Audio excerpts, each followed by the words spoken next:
जीवों के प्रति हर जीव में हमको अच्छाई और बुराई न दिखे। वैराग्य का मतलब होता है कि एकम ब्रह्म द्वितीयो नास्ति। हर जीवधारी में हमको अपने परम पिता परमेश्वर का स्वरूप दिखे। कोई ब्राह्मण है, क्षत्रिय है, कोई स्त्री है, कोई पुरुष है, कोई चींटी है, चींटा है, पेड़ है, पौधे है, सब भूल जाओ। एक धर्म है इस जीव का। आराम से बैठ जाओ, शांति से, बाद में शिष्टाचार करना। कथा बहुत उत्तम चल रही है, ध्यान दो इधर बात में। बोलिए सच्चिदानंद भगवान की। ओम नमः शिवाय, ओम नमः शिवाय, ओम नमः शिवाय, ओम नमः शिवाय, ओम नमः शिवाय, ओम नमः शिवाय, ओम नमः शिवाय, ओम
ये है कि ये जीव सुखी कैसे रह सकता है और सदा सुखी रहे, वो मार्ग है बताया जा रहा है।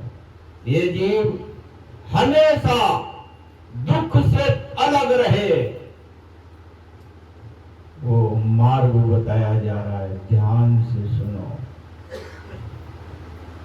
भगवान के चरणों में सुख है, भगवान की माया में दुख है। इस जीव को यह समझना चाहिए कि आप पंच भौतिक शरीर नहीं है, इसलिए कि जब यहाँ से ये जीव जाता है तब पंच भौतिक शरीर यहीं रह जाता है। इससे स्पष्ट होता है कि यह जीव पंच भौतिक शरीर धारण करने वाला वास्तव में इसका ये स्वरूप नहीं है। इसका अपना स्वरूप सत्य चित्त आनंद स्वरूप है इसका, और वो स्वरूप कभी भी न जन्म लेता है न मृत्यु होती है उस स्वरूप की। इसलिए ये जीव अगर अपने स्वरूप को जाने और समझे तो कभी भी दुखी नहीं हो सकता है। जानने के लिए और समझने के लिए भगवान का स्मरण करो,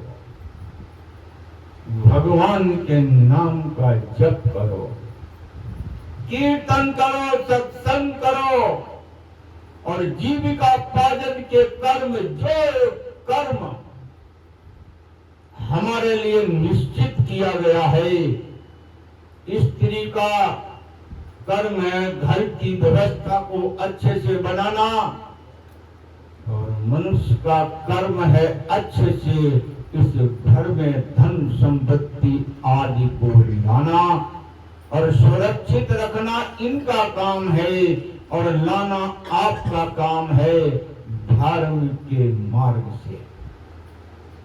सबसे बड़ा धर्म है सत्यम वद धर्मम चर, सत्य बोलो और धर्म का आचरण करो। हृदय के अंदर जो झांकी ईश्वर की दिखती नहीं है वो दिखने लगेगी, ये सत्य में वो प्रकाश होता है। व्यवहारिक सत्य जब तक अपनाओगे नहीं, आध्यात्मिक सत्य अपने स्वरूप को कैसे जान सकते हो? विचार करो। जब तक व्यवहारिक सत्य जीवन में नहीं आएगा, अपने वास्तविक स्वरूप सत्य को कैसे जान सकते हो? जब व्यवहारिक सत्य आएगा तब ये दिखेगा कि अरे हमारा स्वरूप तो ये है। सत्य का मतलब है कि हमेशा रहने वाला, न जन्म हो न मृत्यु हो, सिर्फ ये परिवर्तन होता है। जैसे व्यक्ति एक कपड़ा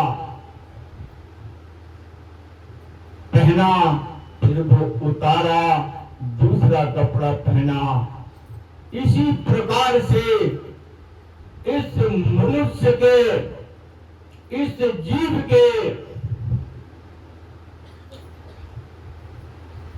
ये जो शरीर का परिवर्तन होना,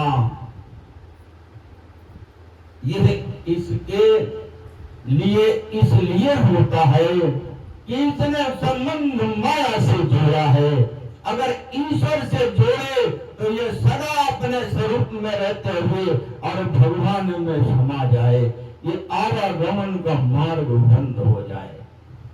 और ये भी ध्यान देना, ये जो माया है ये क्या है? क्रोध है, आलस है, भय है, निद्रा है, शोक है, ये है। इसी का तो त्याग करना है। अपने स्वरूप की झांकी अपने आप दिखने लगेगी, कुछ भी करना नहीं पड़ेगा हमको, आपको। योग कहता है अपने आप को जानो, अपने ईश्वर को पहचानो।